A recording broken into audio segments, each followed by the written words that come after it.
Good morning, শুভ সকাল। কেমন আছেন আপনারা সবাই? নিশ্চয়ই খুব ভালো আছেন, আমিও খুব ভালো আছি। আজ শ্রাবণ মাসের লাস্ট সোমবার। সবুজ জামা নিয়ম করে পরে নিয়েছি। আমি প্রত্যেক সোমবারে একটুখানি সবুজের ছোঁয়া গায়ের মধ্যে রাখি। সকাল থেকে মুষলধারে বৃষ্টি পড়ছে, মানে সব ভাসিয়ে নিয়ে যাবে, বুঝেছেন? অন্যান্য টাইমে আমার বৃষ্টি দেখতে ভালো লাগে, তবে আজকে এত বৃষ্টি হচ্ছে, মিস্ত্রি দাদারা মাল নিয়ে ওপরে উঠছে নামছে, তো ভয় পাচ্ছি যদি স্লিপ করে যায়। আর তারপরে কাদা কাদাও তো হচ্ছে। সে চলুন, সুজাতা একটু আগে বাসন মেজে দিয়ে গেল। ভাগ্যিস ও বাসন মাজতে এসছে, বৃষ্টিটা ধরেছে, নাহলে ঘরে বসে মাজতে হতো। আরও কাদা কাদা। ইন্দ্র সকালবেলায় বাজারে গেছিল, অনেক দিন ধরে কুমড়ো শাক খেতে চেয়েছি, পায় না পায় না পায় না, আজকে পেয়েছে। বর্ষার দিনে বাজারপাট তো বসেই না, তার উপরে সবজির দাম আগুন থাকে। এক বস্তা বাজার এনেছে, সবজি বাজার। ওগুলো যত্ন করে রাখলেও পচে উঠবে, বুঝেছেন? কাল থেকে ভাদ্র মাস শুরু, পচা ভাদ্র। আমি বলেছি, ইন্দ্র এই বাড়ির অর্ধেক ত্রিপল তুমি খুলে দাও, নাহলে ঘরে বসে দিন রাত দুপুরের টের পাচ্ছি না, তাতে আরও মুশকিল হয়ে যাচ্ছে। শ্রাবণে এইরকম বৃষ্টিতে ঘর দুয়ারে ছাতকুড়া পড়ে গেছে। ভাদ্রর রোদটা যদি ঘরে না ঢোকে, টিকতে পারবো না, ভোটকা একটা গন্ধ ছাড়ছে। তবে সন্ধেবেলায় নিয়ম করে ধুনো দিচ্ছি, তাতে অনেকটা গন্ধ পাচ্ছে। ওই যে আরম্ভ হলো, আওয়াজ কমেছিল বলে আপনাদের সঙ্গে একটু সামনাসামনি এসে কথা বললাম। চলুন দেখিয়ে দিই আজকে কিন্তু বাজার থেকে কি এনেছে না এনেছে। পাউরুটি বানানোর টিন মিশো অ্যাপে অর্ডার দিয়েছিলাম, আজকে চলে এসেছে। ঘরে পাউরুটি বানাবো আটা দিয়ে। এই হলো কুমড়ো শাক। কুমড়ো শাক দিয়ে ডাল খেতে খুব ভালো লাগে। আর তরকারি বানানোর জন্য যদি সবজিপাতি এনে থাকে তো তরকারি বানাবো, তবে ডালটা খেতেই ইচ্ছা হয়েছে, ডালটাই বানাবো। এখানে শাপলা এনেছে, এই প্রথম শাপলা আসলো। এটা কিসের ডিম গো? দেশি মুরগির ডিম, টাটকা ডিম? হাঁসের ডিম? বা হাঁসের ডিম এত ছোট ছোট হয় না, তোমাকে ভুল বুঝিয়েছে। এইবারে চলুন আসল খাজানায় হাতটা দিই। ইন্দ্র সামনেই আছে, ভুলভাল বাজার হলে একটু ঝগড়াও করব। সকাল সকাল শশা দেখো, ওই আশাতেই এলো বাবার কাছে, যে বাবা আমার প্রশ্রয় দেয়, বাবা ভালোবাসার নামে প্রশ্রয় দেয়। সকালবেলা খালি পেটে শশা দিয়ে দিল। মূলো এনেছে, ও মাই গড! মূলো শাক খাওয়ার জন্য এই মূলোটা এনেছে নাকি? মূলো শাক ভাজা খাবো। মোচা এনেছে। কিন্তু বলেছিলাম নিরামিষ খাচ্ছি, একটু মোচা আনতে পারো না?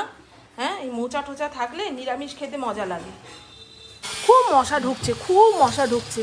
আমাদের শ্রীরামপুর এলাকায় যা মশার উৎপাত হয়েছে না গো!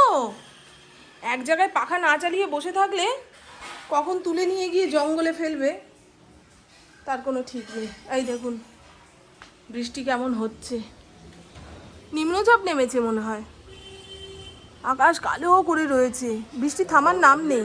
পাউরুটিওয়ালা কাকার ডায়লগ শুনলে মাথা খারাপ হয়ে যাবে। কত বড় ব্যবসাদার মানুষ বলো তো। ওই দিকটায় চলে গেছে, ডাক দিয়েছি, বেজার হলো। আগে ডাকতে পারেন না, বয়স হয়ে গেছে তো, ওই জন্য ওরকম করে মনে হয়। একটা এই লাচ্ছা পাউরুটি রাখলাম। বান পাউরুটি দিয়ে চা খেতে ভালো লাগে, তবে বান পাউরুটি নেই, লাচ্ছা পাউরুটি রয়েছে। শক্ত, কবেকার রুটি কে জানে। চলুন আপনাদের দেখাই। আমাদের রুটিওয়ালা কাকার মুখটা এই দেখুন, টাকা পয়সা গোনা হচ্ছে। এইভাবে সাইকেলে করে সব মালপত্র নিয়ে আসে। এরকম বৃষ্টি বৃষ্টি ওয়েদারে গরম গরম চায়ে চুমুক দিলে ঘুমটা কেটে যাবে। কালকে পুকুর কলেজ আছে, এখনও নাকি লেখালেখি বাকি। না রে মা, তো লেখা বাকি এখনো না কমপ্লিট?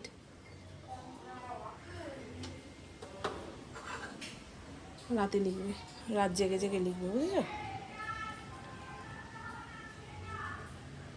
ঘরে লিকুইড দুধ ছিল, বুঝেছেন? এই চায়ের মধ্যে 1 কাপ লিকুইড দুধ দিয়ে বাড়িয়ে নিলাম চাটা। লিকুইড দুধ দিয়ে চা খেলে অম্বল হয়, সেই তুলনায় পাউডার দুধ দিয়ে চা বানিয়ে খেয়ে দেখবেন অতটা সমস্যা হয় না। দুধ চা মানেই সমস্যা, কিন্তু কম বেশি আছে না, সেটাই বললাম আপনাদের। চলেন। আর এই দেখুন মুসলি ভিজে কাদা কাদা হয়ে গেছে, এটাই খেতে ওর ভালো লাগে। কালারটা কি এসছে ভাই চায়ের। আমি চা কিন্তু খুব ভালো বানাই এখন, আগে পুপু ভালো বানাতো কিন্তু এখন কালো করে ফেলে চা ফোটাতে ফোটাতে। রক্ত নদীর ধারা, রক্ত নদীর ধারা, পাখা চালা পাখা চালা পাখা চালা, অন্ধকার আবার নামলো। আরে বাবা, আজকে ইন্দ্র বাজারে গেছে। যদি সোমবার না হতো, নিরামিষ খাওয়ার দিন না হতো, ইলিশ মাছ আনতোই আনতো। এরকম টিপটিপানি বৃষ্টিতে বাজার ভরে ইলিশ মাছ ওঠে, বুঝেছো? এবার ইলিশ মাছ সেভাবে খাওয়া হলো না, যেই 2 দিন খেয়েছি একেবারে স্বাদ পাইনি। ইন্দ্রকে বলেছি দেখো আমি ইলিশ মাছ খেতে অত ভালোবাসি না, এত দাম দিয়ে আনবে না, লাস্টে হেলাচ্ছেদ্দা করে খাই। ছোট সাইজের যে ইলিশ মাছগুলো হয় না 750-800 গ্রামের, ওইগুলো ভাজা খেতে দারুণ লাগে, ওগুলোতে তাও গন্ধ থাকে। আর বড় বড় ইলিশ মাছগুলো অনেক দিন বরফ দিয়ে ফেলে রাখে, সেগুলোর স্বাদ নষ্ট হয়ে যায়, কাঁচা অবস্থাতেই মাছ ভেঙে ভেঙে যায়। বোঝাতে পারছি বন্ধু কি বলছি আমি? আমাদের চা খাওয়া কমপ্লিট, ইন্দ্র বেরিয়ে গেছে। তা পুপু বললো মা ঝিঙে পোস্ত করো। এবারে নিরামিষ দিনে একদিনও পোস্ত খাওয়া হয়নি। আগের দিনের ঝিঙাগুলো বের করে নিয়েছি, একটু আলু মিশিয়ে ঝিঙা পোস্ত করব। আর তো বললাম কুমড়ো শাক দিয়ে ডাল করব। আচ্ছা, এরকম বাজার থেকে শাক পাতা এনে সঙ্গে সঙ্গে কেটে বেছে রান্না করতে আপনাদের কাদের কাদের ঝামেলা বলে মনে হয়? আমার কিন্তু কুমড়ো শাকটা কাটতে গিয়ে খালিই মনে হচ্ছে কেউ যদি একটু কেটে বেছে হাতের সামনে রেডি করে দিত, কিংবা আমি রাতে কেটে কুটে রেখে দিতাম, তাহলে রান্না করতে কত সহজ হতো। আর এতদিন তো ইন্দ্রকে শাক পাতা আনতেই না করেছি। বর্ষার দিন, বলা যায় না বাবা কোন শাকের ওপর দিয়ে লতা পাতা পোকা মাকড় গেছে না গেছে, ওই ভয়েই আমি শাক পাতা আনতে না করেছিলাম। তবে কুমড়ো শাক লাউ শাক এগুলো তো মাচার শাক, একটুখানি দেখে সুন্দরভাবে কেটে নিলে অতটা খেতে ভয় লাগে না। বিস্কুট দে মা ওদের দুটো। আর এই যে কুমড়ো শাকটাকে কেটে ভালো করে ধুয়ে ভিনিগার লবণ জলে চুবিয়ে রেখেছিলাম, তারপরে মটর ডালের সঙ্গে একেবারে 2খানা সিটি দিয়ে নামিয়েছি। দেখুন মটর ডালটা না এরকম ভাঙা ভাঙা করে সেদ্ধ করতে হবে, একেবারে গলে গেলে ভালো লাগবে না। ভাত খাওয়ার জন্য বসে রয়েছে। এই যে লটর পটরের মধ্যে একজন এসে এখানে বসে রইল, হরিণকে ডাকছে ভাত খাবে। কুত্তা ভালো জিনিসের ইয়ে ওই দেখ শুয়ে পড়ে গেল। ও এত বড় লোক বিস্কুট খায় না। এনে এনে এখন বৃষ্টি পড়ছে না, আরে খা মুখে ধর। ছেড়ে দে ছেড়ে দে, এখন ভাত খাবে। ইন্দ্র বাড়িতে আসলো, ইন্দ্র পেছন পেছন বাড়িতে ঢুকলো, ফড়িংকে খেতে দেবে, এদেরও এখন খেতে দিতে হবে। রঙ্গিলার 2 বান্ধবী লটর আর পটর, আরেকজন কোথায় গেল রে? হ্যাঁ, এরা এক মায়ের পেটের 3 বোন, 2 জন ওই রঙ্গিলার সঙ্গে থাকে আর একজন ওই পাড়ার কার সঙ্গে থাকে। আমার ফড়িং কানতে কানতে অস্থির হয়ে যাচ্ছে গো ঘরের মধ্যে, ওকে ঘরে আটকে রেখেছি। কি বলেন তো, ওরা সবসময় রাস্তাঘাটে থাকে তো, গায়ে পোকা রয়েছে, তারপর কি রোগ জীবাণু রয়েছে না রয়েছে, ফড়িংকে চুমাচাটি দিলে ফড়িংয়েরও হয়ে যাবে, সেই ভয়ে আমি ওদের সঙ্গে মিশতে দিই না। চলুন কুমড়ো শাকের ডালটা এবারে সম্বার দেব।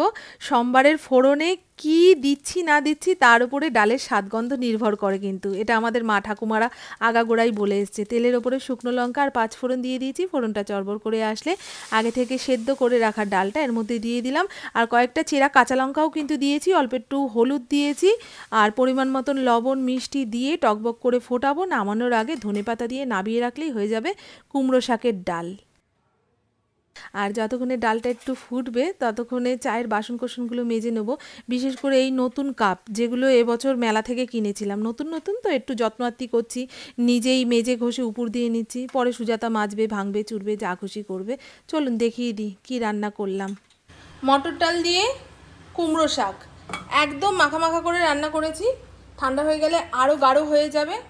আমার অনেক দিন ধরে খেতে ইচ্ছা হয়েছিল জানেন এই ডাল দিয়ে কুমড়ো শাক। অন্যান্য বছর এই বাঞ্ছার বাগানে কুমড়ো শাক হয়, এবছরে হয়নি।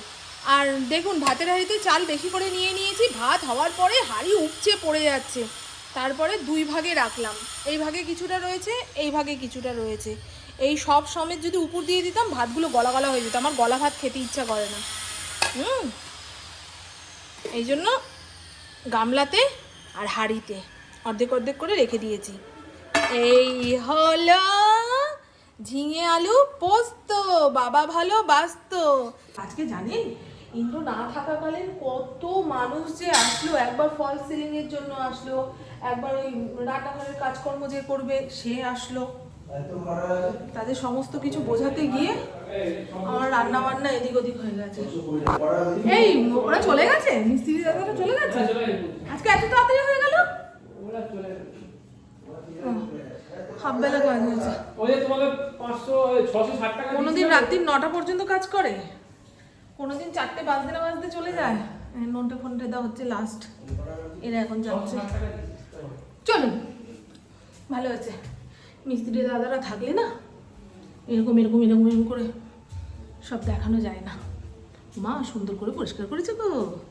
আজকে কাজ বেশি দূর এগোয়নি, টুকটাক খিচখাচ কাজ রয়েছে, সেগুলো করতে অনেকটা সময় লাগছে। এই যে এই রাউন্ডটা ঘুরিয়ে যে এগুলো বসাচ্ছে, ছোট ছোট করে কাটতে হচ্ছে, তাতে সময় অনেকটা লাগছে, বুঝেছ? এই যে ঠাকুর ঘরের দুটো থাম সুন্দর করে তৈরি করছে। এখানে গ্রানাইট লাগানো হয়েছে জানেন। আগে আমার ঠাকুর মন্দিরের বেদিটা মার্বেল দিয়ে করা ছিল, তবে মার্বেলের থেকে এই গ্রানাইট বসালে খুব সুবিধা। ওই ঠাকুরের গলায় মালা পরালে ফুলের দাগ, তারপরে ধরুন মালার মধ্যে যে ওই পাতা মতন থাকে না, ঝাউ পাতা, সেগুলো পড়লে মার্বেলের উপরে দাগ পড়ে যেত। শিব ঠাকুরকে নীলকণ্ঠ ফুল দিয়ে সাজালে মার্বেলের উপরে দাগ পড়ে যেত। কিন্তু এই গ্রানাইটটা দেওয়ার পরে সেই সমস্ত অসুবিধা হবে না। আপনারা যারা নতুন করে ঠাকুর ঘর বানাতে চাইছেন তারা মার্বেলের বদলে এই গ্রানাইট ব্যবহার করবেন, খুব ভালো হবে। এত ধুলো কাদা, একটু ন্যাকড়া দিয়ে সাপটে নিলেই পরিষ্কার চকচক করছে। আর এখানে শিব ঠাকুর রাখার জায়গা করা হয়েছে। আজকে ওই ভেতরের কাজ তো কিচ্ছু হয়নি। আজকে দেখলাম দুজন এসছে, দুজনে মিলে কি কাজ করলো? শুধু এইটুকু কাজ হয়েছে আজকে সারাদিনে? এ বাবা, কি গো, এইভাবে তো মিস্ত্রি না আসলে কিংবা একটু একটু করে কাজ হলে জন্মাষ্টমীতে হবে না মনে হয় গো আমার ঠাকুর ঘরটা, মনে তো হয়। আর ইন্দ্রর ঘরেই ঠাকুর এবছর পুজো পাবে, উটপাটি করার কিচ্ছু নেই। ঠাকুরের যেমন মন চাইবে ঠাকুর সেটাই আমাদের দিয়ে করিয়ে নেবে, তাই না বন্ধু? আমরা সাধারণ মানুষ, কতটাই বা ক্ষমতা আমাদের। গাছের একটা পাতা সেটাও ভগবানের নির্দেশ ছাড়া নড়ে না। আমার প্রভু এখানে বসে থাকলো, আমাকে বলছে পাখাটা চালাও। অর্ডার করার সময় এতটা তুমি করে এসছো, এখন আমি বয়স হচ্ছে। কি অর্ডার করেছেন তোমার? আমার বয়স হচ্ছে, সারা জীবন তোমার অর্ডারই শুনে এসেছি। আমার অর্ডার শুনে এসছো। ধন্য ধন্য বলি তারে। কি অর্ডার করেছি তুমি বলো? এখন আমি বয়স হচ্ছে, এখন আমি কোনোদিন রান্না করে খাইয়েছো? না। কোনোদিন ঘরটা পুছে দিয়েছো? না। তাহলে সবজি কেটে দিয়েছো? না। মাছ ধুয়ে দিয়েছো? না। তাহলে এগুলো তো আমার কাজ, তাহলে অর্ডার করে করালাম কি তোমায়? গুছিয়ে দিয়েছি। কি গুছিয়ে দিয়েছো? সবজিগুলো খাই। ওরা তো অশান্তির ভয়ে। বাজার যেদিন বেশি এনে ফেলো সেদিন দেখি তোমার বাজার গোছানোর তাগিদ লেগে যায়, যে আগে ভাগে সব মামনের চোখের পেছনে গুটিয়ে গাটিয়ে ফ্রিজে রেখে দিই। তো বলে দিন অশান্তি ভাই। অশান্তি ভাই পাই। কি সুন্দর বলছে, ওকে নাকি আমি অর্ডার করেছি। তোমার কাজ আমি করে দিতে পারবো চেষ্টা করলে, কিন্তু আমার কাজ তুমি করে দিতে পারবে না। কি আলাপ ভাই, ওইটাই তো আমার বোরিংটা না খুব বদ, দেখো বোরিংটা খুব বদ। শিব ঠাকুর মহাদেব, মহাদেব। গুড ইভিনিং, শুভ সন্ধ্যা। ঘড়ির কাঁটা 5:30 ঘরে। সুজাতা একটু আগে বাসন কোসন মেজে বাইরে রেখে গেছে।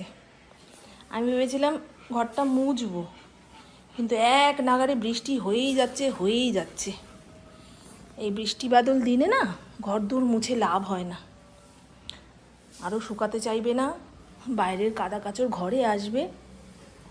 থাকবে, বৃষ্টি আজ আমাকে ছুটি দিয়েছে, এই ভেবে ঘরটা ঝাড় দিয়ে নিই, তারপরে নারকোল ছোবড়া দিয়ে ধুনো জ্বালাবো। কেমন একটা গন্ধ বেরোচ্ছে জানেন, স্যাঁতস্যাঁতে স্যাঁতস্যাঁতে। আমার নাকি লাগছে, নাকি সত্যি সত্যি ঘর দিয়ে স্যাঁতস্যাঁতে গন্ধ বেরোচ্ছে বুঝতে পারছি না। ইন্দ্র একটু রেস্ট নিচ্ছে, নিচের ঘরে আসলে বলবো বাসনের গামলাটা তুলে দাও। আজকে ফড়িং একটুও ভাত ছড়ায়নি জানেন, আজকে ওকে ঘরে খেতে দিয়েছি। অবশ্য খবরের কাগজের ওপরে ওর খাবারের থালাটা রেখেছিলাম, এখন খবরের কাগজটা ভাঁজ করে ফেলে দিয়েছি, ওর মধ্যেই যা ভাত ঠাত পড়ার পড়েছিল। অন্যান্য দিনও ঘরে খেতে দিলে খবরের কাগজের ওপরেই ওর খাবারের থালাটা দিই, নাহলে এত ভাত ছড়াবে। সাদা মার্বেল তো, অনেক সময় ঠাউর করতে পারি না, কিছুক্ষণ পরে ওই ভাতের মধ্যে পিঁপড়ে পিঁপড়ে হয়ে একাসার অবস্থা, ওতে ফড়িংয়েরই অসুবিধা হবে।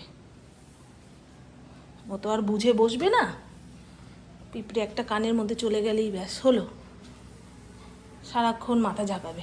এই ফটোটা আমার খুব ভালো লাগে, তাই ইন্দ্র বলছে এটা তো ভালো লাগবেই, তুমিও তো চাও তুমি দেবী হবে আর আমি দেবতা, তোমার পা ধরে সবসময় এইভাবে বসে থাকবো। আমি দেবতা হইনি আর।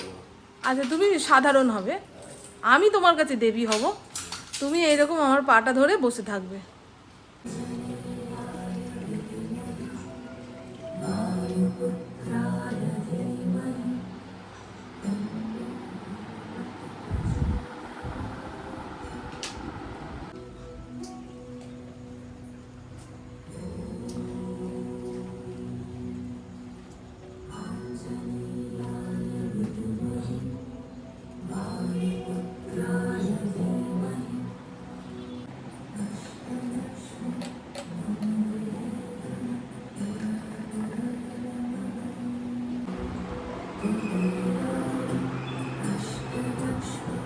এসো। আর দেখুন তো সকাল থেকে কি ঝোলার বৃষ্টি শুরু হয়েছে। আজকে 8:30 থেকে আমার যোগব্যায়ামের ক্লাস ছিল। এই জলকাদা ভেঙে কি আর যেতে ইচ্ছা করে, তাই ঘরেই বসলাম। তবে খালি হাতে বসা যাবে না, সংসারী মানুষের পুরোপুরি ছুটি নেই বাবা, হাত দুটো চালাতেই হবে। সকালে ইন্দ্র বাজার থেকে শাপলা এনেছিল, সেগুলোকে কেটে ছাড়িয়ে খবরের কাগজে মুড়ে প্লাস্টিকে ভরবো, তারপরে ফ্রিজে চালান, বেশ কয়েকদিন টাটকা থাকবে খবরের কাগজে মুড়ে রাখলে। আর আমার শাপলা খেতে ভালোই লাগে জানেন তো। রাতে কিছু রান্না করতে হবে, আপাতত টাটা, চলুন।